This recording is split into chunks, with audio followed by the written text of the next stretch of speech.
Chào mừng các bạn đã quay trở lại với kênh Thế giới hôm nay. Các bạn thân mến, một trong những điều hấp dẫn du khách đến du lịch Trung Quốc là nền văn hóa ẩm thực vô cùng phong phú, đa dạng với lịch sử hàng nghìn năm phát triển. Bên cạnh những món ăn ngon hấp dẫn thì ẩm thực Trung Quốc cũng có không ít những món ăn kinh dị mà không phải ai cũng dám thử. Và không biết với thời gian mấy mươi nồi bánh chưng của mình thì các bạn đã từng thử món ăn nào mà bạn cho là kinh dị nhất? Có lẽ một số bạn đã thưởng thức món thịt chuột rồi, nhưng liệu có bạn nào dám đụng món Sanjia của Trung Quốc hay cả món súp dơi? Trong video hôm nay, chúng tôi muốn giới thiệu đến các bạn 7 món ăn của người Trung Quốc mà không quốc gia nào dám ăn. Thử xem liệu bạn có dám không nhé!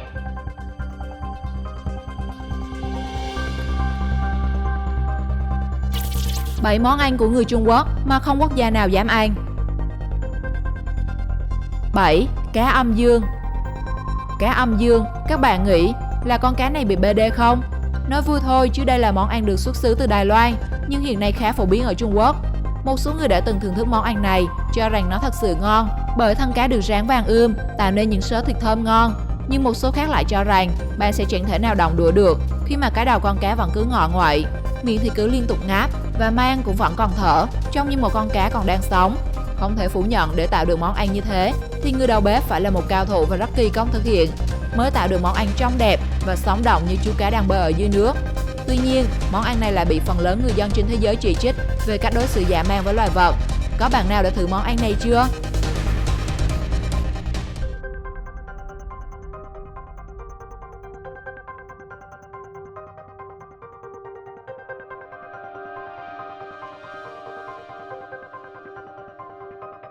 Sáu. Tôm Jidan, món trứng luộc nước tiểu đồng tử. Tôm Jidan là món ăn truyền thống ở thành phố Đông Giang, Trung Quốc. Khi được dọn lên bàn ăn, bạn sẽ thấy ngay đây là món ăn quá đổi bình thường, trứng luộc. Nhưng khi chứng kiến quá trình chế biến, bạn sẽ phải nghĩ lại và liệu bạn có dám đưa nó vào miệng sau khi nghe chúng tôi giới thiệu về quy trình chế biến món ăn trông rất bình thường nhưng lại không hề bình thường chút nào. Đầu tiên, trứng được ngâm trong khoảng nửa ngày ngập trong nước tiểu của đứa bé trai tại các trường tiểu học trong địa phương. Sau khi ngâm, trứng được đun sôi bằng 9 chậu nước tiểu đó. Theo những bậc lão niên địa phương, món trứng phải được đun cho đến khi vỏ trứng nứt ra, cho nước tiểu ngấm vào bên trong thì mới ngon và đạt yêu cầu. Giờ thì các bạn đã có câu trả lời cho thế giới hôm nay rồi nhỉ? Hãy comment bên dưới để chúng tôi biết bạn có dám sơi những quả trứng luộc theo cách này không?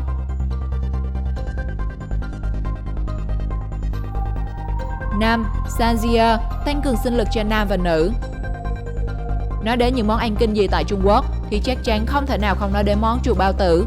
Có bạn nào đã biết đến món ăn này hay có dịp thưởng thức nó thì hãy chia sẻ cảm giác với mọi người nhé.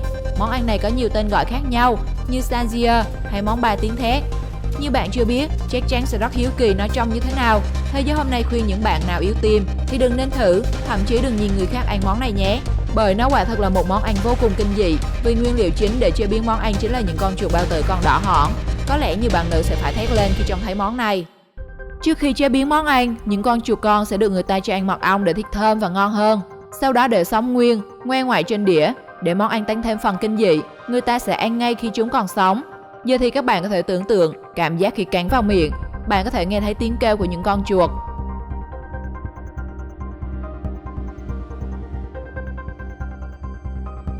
Bốn. Súp dơi. Khi nghe đến cái tên này, nhiều bạn sẽ nghĩ ngay đến dịch bệnh viêm đường hô hấp cấp do chủng mới của virus corona gây ra đang hoành hành tại Vũ Hán hiện nay, bởi súp dơi được xem là thủ phạm lây truyền virus corona. Nhưng video hôm nay chúng tôi không bàn về vấn đề này mà nói đến sự đáng sợ của món súp kinh dị này. Có bạn nào can đảm thử món ăn này chưa nhỉ? Súp dơi nguyên con là một trong những món đặc sản được người dân Trung Quốc ưa chuộng. Món ăn này được làm từ các nguyên liệu chính là dơi, hỗn hợp rau và gia vị. Khi chế biến, người ta thường cho dơi vào nồi nước, sau đó thêm rau củ phụ gia rồi hầm đến khi chín mềm. Điều đáng sợ của món ăn này là phần lớn người dân trên thế giới không dám thưởng thức, chính là nó được chế biến khá sơ sài, không hề có công đoạn làm lông hay mổ nội tạng.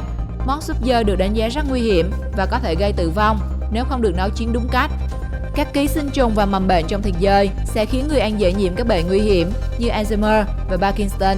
Hiện nay món ăn này được xem là nguyên nhân phát tán virus corona.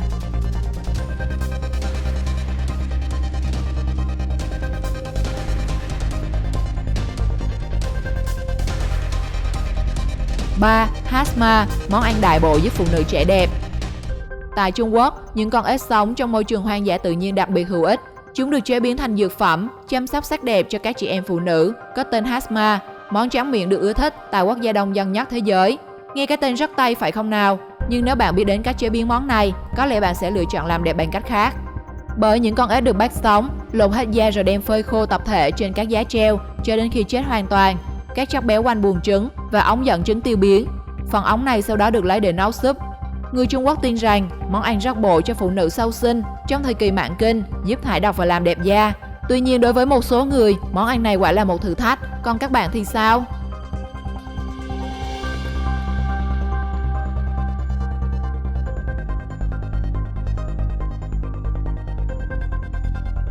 Hai, lẩu phân bò. Khi nhắc tới phân bò, có lẽ ai cũng sẽ hình dung ra một thứ chất thải gia súc nặng mùi và mất vệ sinh.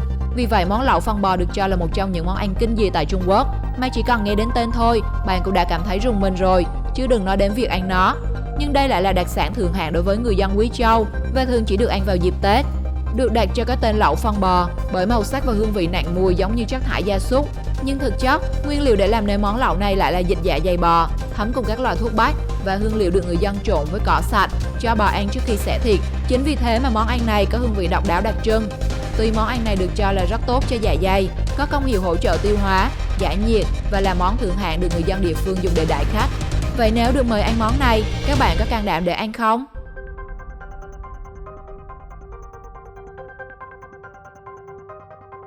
1. Rết nướng. Nếu có dịp ghé thăm những khu phố ẩm thực đêm ở Bắc Kinh, Trung Quốc, bạn có thể dễ dàng bắt gặp những quán ăn rất độc, lạ nhưng cũng không kém phần kinh dị. Trong đó cần phải kể đến món rết nướng. Đây được xem là món khoái khẩu của không ít người dân bản địa. Nhưng với bạn thì sao? Những con rết còn sống được ngâm trong nước đá để chúng bị tê liệt, sau đó để ráo rồi xiên qua những thanh tre nhỏ. Chúng thường xếp chồng chất bên cạnh những bếp than nóng hoặc trải trên khay để cho người mua có thể dễ dàng lựa chọn. Khi có người còn mua, người bán sẽ nhanh tay lấy những xiên rết này, phết dầu rồi đem nướng hoặc chiên. Dù nghe có vẻ hấp dẫn, nhưng có rất nhiều người khi nhìn thấy con vật này đã cảm thấy kinh hãi, huống chi là ăn nó.